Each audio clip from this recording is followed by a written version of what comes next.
Hello everyone, आज हम लोग स्टार्ट करने वाले हैं एसएसटी क्लास 9th का दूसरा लेसन, जो कि ज्योग्राफी का पहला लेसन होने वाला है। और इसका नाम आप सब जान रहे हैं, लैंड फॉर्म अर्थ लिविंग कैनवस, ये इसका नाम है। ओके, तो सबसे पहले हम इसे पढ़ेंगे नहीं, हम इसे समझेंगे, क्योंकि हमारा मेन मोटो है चीज़ों को समझना, और हम इसे अच्छे से समझने की कोशिश करेंगे। हर वो चीज़ जो लिखा हुआ है उससे हमें जानना है, हमें समझना है। अदरवाइज क्या होगा कि हमें बाद में प्रॉब्लम होने वाला है। इसलिए हम इसे क्या करेंगे, अच्छे से समझने की कोशिश करेंगे। Okay, now start our this lesson. हाँ, तो हम लोग स्टार्ट करते हैं यहाँ पर से, लेकिन हमें यहाँ पर पढ़ना नहीं है, हमें यहाँ पे समझना है। तो सबसे पहले हम ये समझ लेते हैं कि आखिर इसमें पढ़ना क्या है। तो बेसिकली हमें पढ़ना ये है कि हमारा जो ये पृथ्वी है, इस पे किस किस तरह के लैंड फॉर्म पाए जाते हैं। यहाँ पर आपको कौन कौन से ऐसे हैं जो लैंड फॉर्म है, जैसे ये आर्किपेलागो क्या है, ये आपको ये स्ट्रेट क्या होता है, ये स्वैम्प क्या है, ये ये पाउंड क्या है। तो अलग अलग तरह के बहुत सारे यहाँ पे लैंड फॉर्म्स है, उन सभी को हम लोगों को स्टडी करना है। ये ओशियन है, यहाँ पे आइसबर्ग है, यहाँ पर सी है, और आप इस तरफ देखेंगे तो यहाँ पर वॉल्केनो है, और यहाँ पे देखेंगे तो यहाँ पे गीज़र है। गीज़र बेसिकली उसे कहते हैं जहाँ पर हॉट स्प्रिंग, गर्म पानी निकलता है। तो हमें हर एक चीज़ों को अच्छे से समझना है, और इसी मेन टॉपिक हमारा यही है कि हमें हर एक टॉपिक को बेहतर ढंग से समझना है। ओके, तो ये जो अलग अलग लैंड फॉर्म है, वो लैंड फॉर्म हमारे पृथ्वी पर पाया जाता है। कहीं पर ऊंचे ऊंचे पहाड़ हैं, तो कहीं पर नदियाँ हैं, कहीं पर आपको आइलैंड देखने को मिलेंगे, तो कहीं पर आपको ये समुद्र देखने को मिलेगा। तो ओवरऑल हमारा जो पूरी तरह से पृथ्वी है, अलग अलग तरह का यहाँ पर लैंड फॉर्म्स हैं, अलग अलग तरह की जो ज़मीन है, जो लैंड है, उसका फॉर्मेशन हुआ है। तो उसी के बारे में पूरी की पूरी स्टडी है।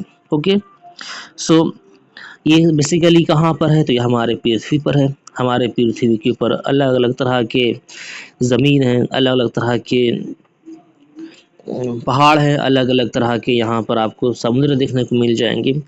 तो हमें हर एक चीज़ों को अच्छे से समझना है, और हमें ये भी देखना है कि ये जो ज़मीन के ऊपर पाया जाता है, ये ज़मीन के नीचे भी कुछ ना कुछ ज़रूर होगा। ऐसा तो है नहीं कि हम लोग हवा में लटक रहे हैं। तो हम लोगों का जो ऊपर का जो भाग है, और हम लोगों का जो ये इस ज़मीन के नीचे का जो कुछ भी हिस्सा होगा, इन दोनों को हम लोगों को अच्छे से समझना होगा।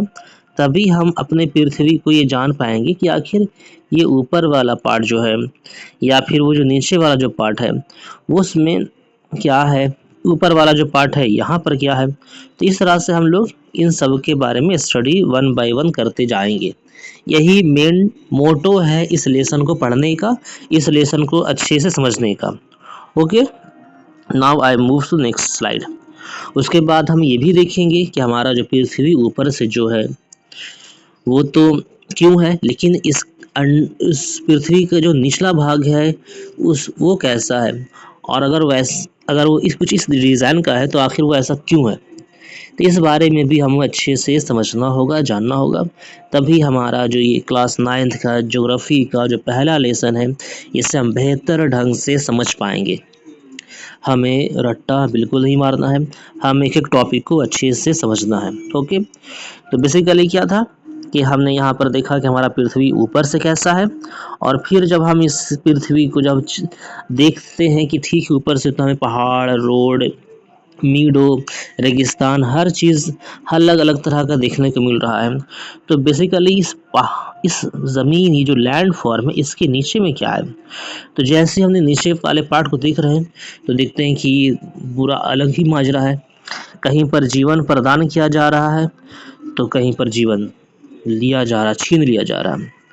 और फिर नेक्स्ट पार्ट क्या है, जब हम इस पार्ट को ध्यान से देख रहे हैं, तो हमें दिखाई दे रहा है कि ऊपर वाला जो भाग है, यहाँ पे लोग आराम से रह रहे हैं। लेकिन जैसे ही हम थोड़ा सा अंदर आते हैं, तो देखते हैं कि यहाँ पर जो पहाड़ है, वो मॉल्टेन स्टेट में पिघला हुआ है, और नीचे जाएंगे तो और ज़्यादा हीट है, और नीचे जाएंगे तो वो कोर के पास पहुंच जाएंगे जो इतना ज़्यादा गर्म है कि उसके बारे में कल्पना भी नहीं कर सकते हम लोग। वहाँ पर कोई मशीन नहीं जा सकता, मशीन यहीं पर आते आते वो पिघल जाएगा। इसलिए हम लोग क्या करते हैं, साइंटिस्ट ऐसा एज्यूम करते हैं कि जो टेम्परेचर है वो काफ़ी ज़्यादा वेरी करता है इस पोजीशन से लेकर इस पोजीशन तक, और कहा गया है कि लगभग अगर हम 32 मीटर नीचे जाएंगे तो 1 डिग्री सेल्सियस बढ़ जाएगा। तो सोच लो यहाँ से यहाँ आने में कितना ज़्यादा, लगभग 6400 किलोमीटर है। तो आप कैलकुलेट कर सकते हैं कितना ज़्यादा हीट बढ़ जाएगा। Okay, so that is the main part of our earth. हमारा अर्थ का जो मेन पॉइंट है, जो उसका दिल है, वो कहाँ पर है, वो इसके एकदम सेंटर, इसके कोर में है, जिसे हम लोगों को सावधानी से समझ के पढ़ना है। और हमें ये जानना है कि ये जो कोर है वो उसके पीछे का क्या रीज़न है, क्या लॉजिक है, उसके बाहर जो एरिया है उसका क्या लॉजिक है, तो मेंटल क्या है, अर्थ क्रस्ट क्या है, हमें एक एक पॉइंट को अच्छे से समझना है। तो ओवरऑल आपको ये बिल्कुल समझ में आ गया होगा कि इस लेसन में हमें पढ़ना क्या है। हमें अर्थ के कोर से शुरू करते हुए, या फिर मैं बोलूँ कि अर्थ क्रस्ट से शुरू करते हुए हमें कोर तक जाना है। हमें बाहरी दुनिया को भी पढ़ना है और अंदरूनी दुनिया को भी पढ़ना है। यही मेन मोटो है क्लास 9 के लेसन 2 चैप्टर का जो लैंड फॉर्म है उससे का।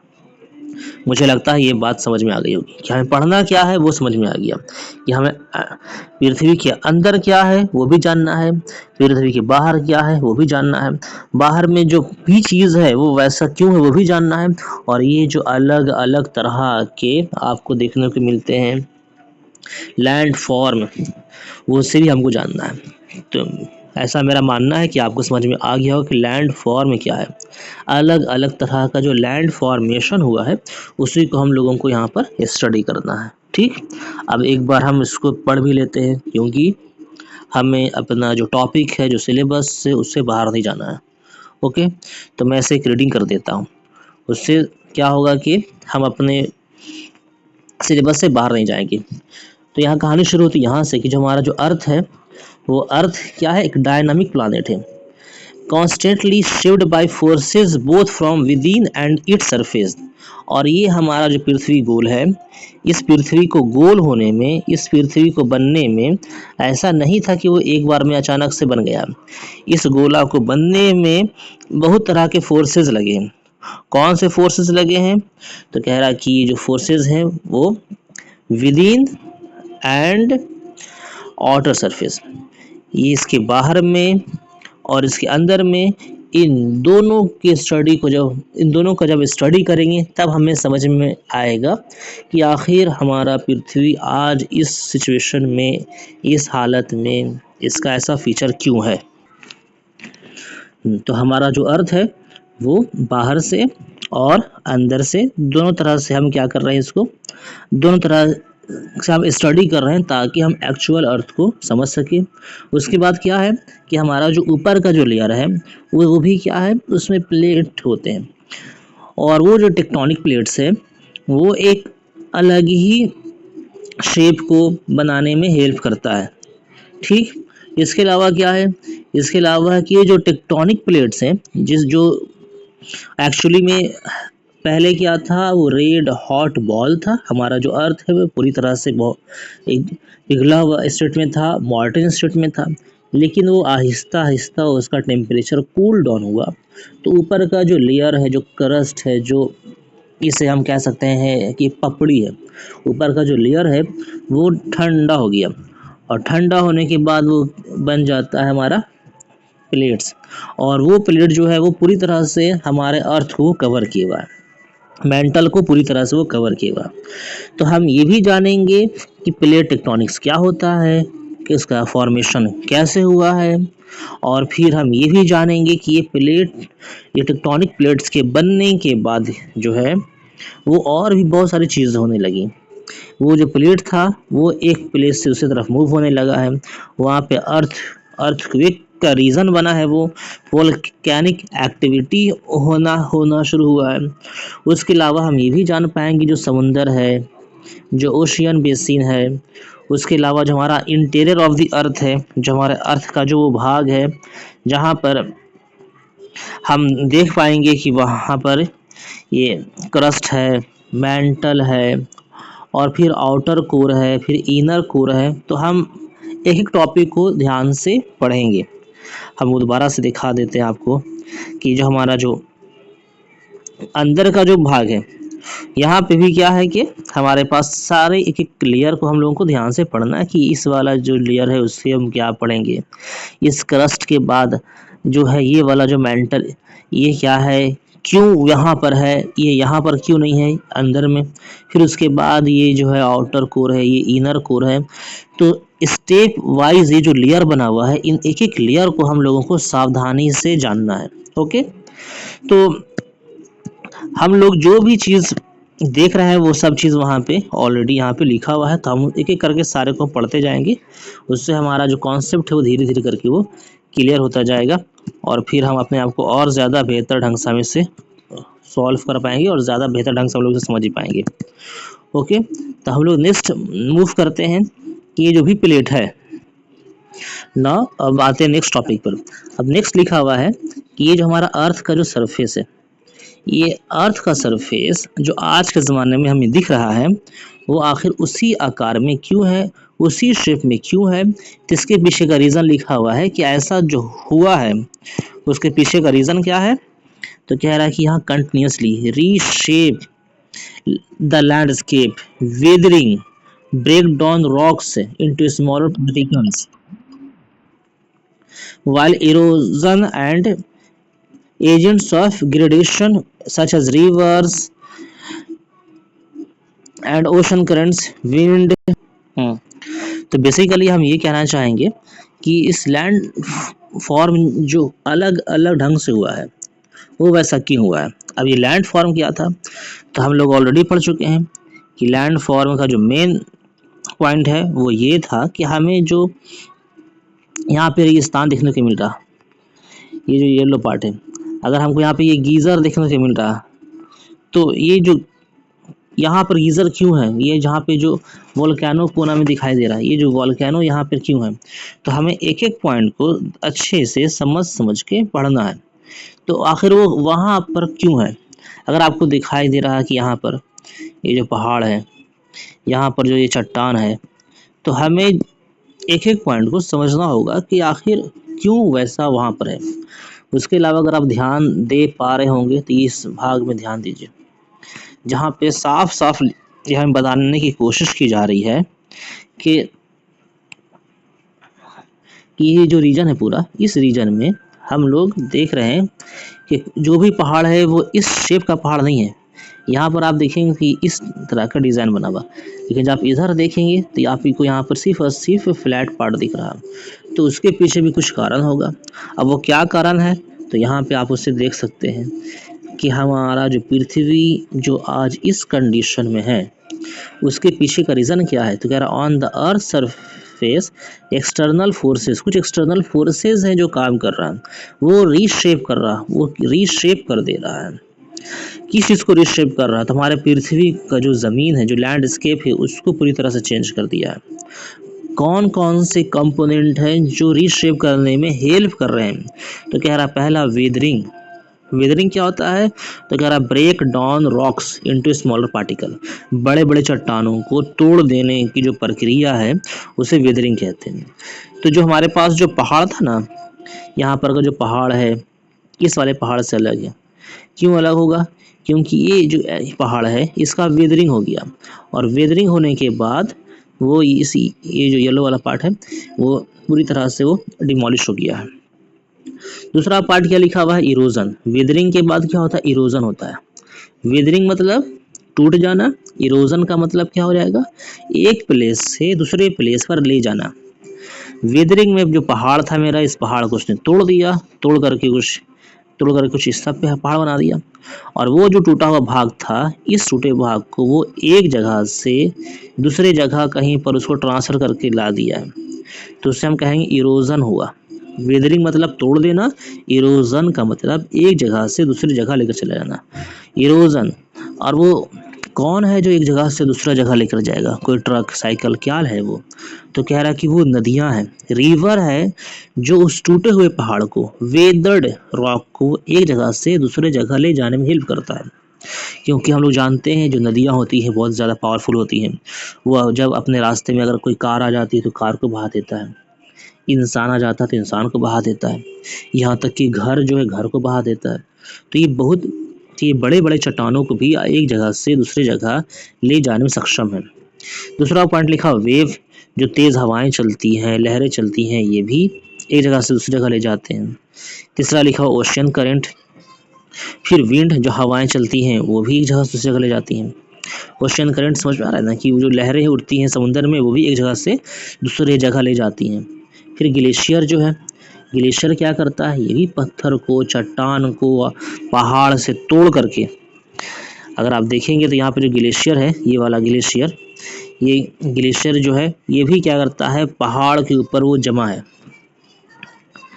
अब ग्लेशियर किसे कहते हैं ये भी समझ लो। कह रहा है जो पहाड़ पे जो एक नदी है, जो ऊपर से पूरी तरह से बर्फ से ढका हुआ है, अंदर से लिक्विड स्टेट में, वो ग्लेशियर भी बहुत ज़्यादा प्रेशर लगाता है पहाड़ के ऊपर, और इस हिसाब से जो पहाड़ जो यहाँ पर का होगा वो भारी भरकम बर्फ़ की वजह से, पानी की वजह से वो टूटता है। जब प्रेस करते हैं किसी चीज़ को हम लोग तो वो टूट जाता है, तो पहाड़ भी टूट जाता है और फिर उस टूटे हुए भाग को पानी बहा के लेके चला जाएगा। तो ग्लेशियर के कारण भी हो सकता है। इसके अलावा अंडरग्राउंड वाटर ट्रांसपोर्ट भी लिखा हुआ है। अंडरग्राउंड वाटर ट्रांसपोर्ट, ज़मीन के अंदर जो है वो पानी है और वो पानी भी एक जगह से दूसरी जगह ले जाने में हेल्प कर देता है। और इस तरह से हमें अलग अलग तरह के ज़मीन देखने को मिलते हैं। आप फिर से देख लें, हमें देखिए यहाँ पे ये सांप के जैसा बना हुआ है, यहाँ पे हमें नदी मिल रहा है। वो क्यों ऐसा नदी बना हुआ होगा? क्योंकि नदी में जो पानी होता है वो हमेशा ऊपर साइड से नीचे की साइड आने की कोशिश करेगा। अब नीचे साइड आने में मान लो कि यहाँ पे उसको कोई रुकावट आ गया तो वो ऐसे घूम करके आएगा। मान लो कि यहाँ पे रुकावट आ गया तो फिर वो ऐसे घूम जाएगा। तो उसको ऊपर से नीचे जाना है। अगर रास्ते में कोई रुकावट आ रहा तो रास्ता बदल लेगा, लेकिन वो नीचे जाएगा तो जाएगा। इसीलिए महान लोग कहते हैं कि पानी के जैसा बनो, क्योंकि पानी अपने आप को हर सिचुएशन में एडजस्ट कर लेता है और अपने आप को जो उसका लोकेशन है, जो डेस्टिनेशन है, वो वहाँ तक खुद को पहुँचा देता है। ठीक, अब नेक्स्ट पार्ट पे आते हैं। तो हम ये जान चुके हैं कि जो वेदरिंग है, जो इरोजन है, जो वेव है, जो ओशियन करंट्स है, जो विंड है, ये सब मिल करके हमें अलग अलग तरह के लैंड फॉर्म बनाने में हेल्प करते हैं। नदियाँ जो है वो पहाड़ों को काट करके वैली बना देते हैं। मतलब यहाँ पर एक पहाड़ है, फिर यहाँ पर दूसरा पहाड़ है और बीच में क्या होता है? बीच में वैली बन जाता है। उसके अलावा लिखा हुआ है कि विंड जो है वो डिज़र्ट को शेप कर देती हैं। आपने देखा होगा कि इस तरह से डिज़र्ट में बना रहता है डिज़ाइन, जिसमें ड्यून्स रहता है। ड्यून्स मतलब वो ऊपर वाला पार्ट, ये जिस तरह से उठा रहता है इसे ड्यून्स कहते हैं। तो जो हमें जो खूबसूरत सा जो ड्यून्स रेगिस्तान देखने को मिलता है वो आखिर वैसा क्यों है? तो हवाओं ने उसे इस तरह से अरेंज कर दिया है जो इसमें देखने में बहुत ही ज़्यादा खूबसूरत लगता है। इन सब के अलावा ये भी बात है कि वहाँ डिज़र्ट क्यों है? तो डिज़र्ट होने के बहुत सारे कारण हैं। पहला कारण हो सकता है कि वो पहाड़ जो है वो विदरिंग हुआ और फिर उसका छोटे-छोटे कण कहीं लाके जमा कर दिया। दूसरा कारण हो सकता है कि वहाँ पे डिज़र्ट इसलिए होगा क्योंकि वहाँ पे पहले कोई समुंदर है। ग्लोबल वार्मिंग से समुंदर सूख गया तो नीचे का बालू बच गया तो वो डिज़र्ट हो गया। तीसरा कारण हो सकता है डिफ़ॉरेस्टेशन। जैसे एग्जांपल में हमारे देश में जो राजस्थान है, वहाँ पे जो डिफ़ॉरेस्टेशन है उसके पीछे का मेन रीज़न क्या है? सॉरी, मेरा मतलब राजस्थान में जो रेगिस्तान है उसके पीछे का मेन रीज़न क्या है? तो ओवर ग्रेजिंग है। अगर इंडिया में जो थार डिज़र्ट है वहाँ पे रेगिस्तान क्यों है? तो ओवर ग्रेजिंग है। क्योंकि साइंटिस्ट ने बोला कि पहले वहाँ पर जो था वहाँ बहुत सारे पेड़ पौधे थे, लेकिन एक समय के बाद वहाँ पे जो पत्ता खाने वाले जानवर हैं उन उस पत्ता खाने वाले जो जानवर हैं, जो टाइगर है, शेर है, लायन है, इसको लोगों ने जान से मार दिया। तो वहाँ पर जो जानवर थे, जो पत्ता खाते थे, उनकी आबादी धीरे धीरे और बढ़ती गई और उन्होंने ओवर ग्रेजिंग करना शुरू कर दिया। एक टाइम ऐसा आया कि जब वहाँ पर पेड़ पौधे से सारा पत्ता ख़त्म हो गया, धीरे धीरे करके सारा पेड़ पौधा मर गया और लास्ट में रेगिस्तान बच गया। ये हमारे रेगिस्तान की कहानी है। ठीक, उसी तरह से हमें और भी चीज़ों के बारे में पढ़ना है कि और अलग अलग तरह के भी तो लैंड फॉर्म्स होते होंगे, तो वो वहाँ पे ऐसे क्यों हाल में है। तो इस तरह से हम हर एक चीज़ को इलस्ट्रेट करेंगे, एक एक चीज़ को जानने की कोशिश करेंगे। इंट्रिकेट रिलेशनशिप की जो कॉम्प्लेक्स रिलेशनशिप है natural between this natural forces and land form they create, तो इन सारे चीज़ों को हम लोग जानने की कोशिश करेंगे कि आखिर कौन से कारक है जिसने रेगिस्तान बना दिया, कौन से कारक है जिसने यहाँ पे ऊंचा ऊंचा पहाड़ पे बर्फ जमा दिया, कौन से कारक है जहाँ पर जिसकी वजह से यहाँ इस पहाड़ से गर्म पानी बहता है। तो एक एक चीज़ को हम लोग ध्यानपूर्वक पढ़ाई करेंगे। अब लास्ट पैराग्राफ पढ़ते हैं, इसे समझना है ध्यान से।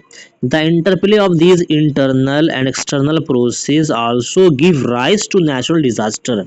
ऐसा नहीं है कि बिल्कुल हमारे लिए अच्छा काम कर रहा है। अर्थक्वेक आ रहा है तो बहुत अच्छा हो रहा है हमारे लिए। अगर एक प्लेट टेक्टोनिक प्लेट दूसरे टेक्टोनिक प्लेट से दूर जा रहा तो बहुत अच्छा हो रहा है हमारे लिए। बिल्कुल भी ऐसा कुछ नहीं है। सो इंटरप्ले जो हो रहा है, इससे इंटरनल एक्सटर्नल प्रोसेस होने से नेचुरल डिजास्टर भी आता है। तो नेचुरल फिनोमेना जो है अर्थक्वेक या और भी दूसरी जो चीज़ है, इससे सिर्फ फ़ायदा नहीं नुकसान भी होता है। जैसे एग्जांपल यहाँ पर डिज़ास्टर लिखा हुआ, डिज़ास्टर का सिंपल सा मतलब है कि वो इंसानों को, जानवरों को, पेड़ पौधों को नुकसान पहुँचा रहा है। अगर वो नुकसान नहीं पहुँच रहा तो डिज़ास्टर नहीं है। दुनिया में हर साल लाखों अर्थक्वेक आते हैं, लेकिन डिज़ास्टर उसे बोलेंगे जिससे इंसान को, पेड़ पौधों को या इन्वायरमेंट को नुकसान हुआ है। बाकी को हम लोग डिज़ास्टर नहीं कहेंगे। ठीक, वैसे ही अर्थक्वेक है, उसके अलावा लैंड स्लाइड हो जाता है, एवलांचेस आ जाते हैं। एवलांचेस का मतलब पहाड़ जो है, बर्फ़ का पहाड़, वो एक साथ टूट करके नीचे गिरने लगता है, तो इससे भी बहुत ज़्यादा नुकसान होता है, लोग मर जाते हैं। कभी कभी क्या होता है, ग्लेशियर जो है वो आउटबस्ट कर जाता है, मतलब एवलांचेस जो है वो एक साथ बर्फ़ बहना शुरू हो जाता है और उसमें बहुत सारे लोग दब के मर जाते हैं। पूरा का पूरा जो वैली है वहाँ पे भर जाता है बर्फ़ और लोग जो है वहीं पे घर में दब के मर जाते हैं। उसके अलावा क्या है, डस्ट स्टॉर्म जो है, जो डस्ट पार्टिकल है वो उसका आंधी तूफान के साथ मिल जा करके और फिर सबको नुकसान पहुँचाता है। तो ये सब अर्थ के अलग अलग फिनोमेना है जिसके बारे में भी हम इस लेसन में पढ़ाई करेंगे, और ये सब के सब डिस्ट्रक्टिव नेचर के हैं। कुछ कंस्ट्रक्टिव है, कुछ डिस्ट्रक्टिव है। तो ठीक, डिस्ट्रक्टिव मतलब नुकसान पहुंचाने वाला है। ओके, तो studying these phenomena not only help us understand the forces that shape our planet but also equip us to mitigate। इसको पढ़ने से हम खुद ये जान भी पाएंगे कि आखिर वो फोर्सेस कौन कौन से हैं जो पृथ्वी को बनाने में या ख़राब करने में लगे हुए हैं, बल्कि हम खराबी को ख़त्म करने में, डिज़ास्टर को रोकने में, कम करने में भी हेल्प कर सकता है। ओके, तो आज हमारा पहला पैराग्राफ कंप्लीट हो गया है। तो उम्मीद करते हैं कि समझ में आ गया होगा। नेक्स्ट टाइम से हम पूरी कोशिश करेंगे कि अच्छे से वीडियो बनाने का। ये पहला वीडियो अपलोड कर रहे हैं। Thank you. अगर कुछ समझ में नहीं आया होगा तो बता देना हमें।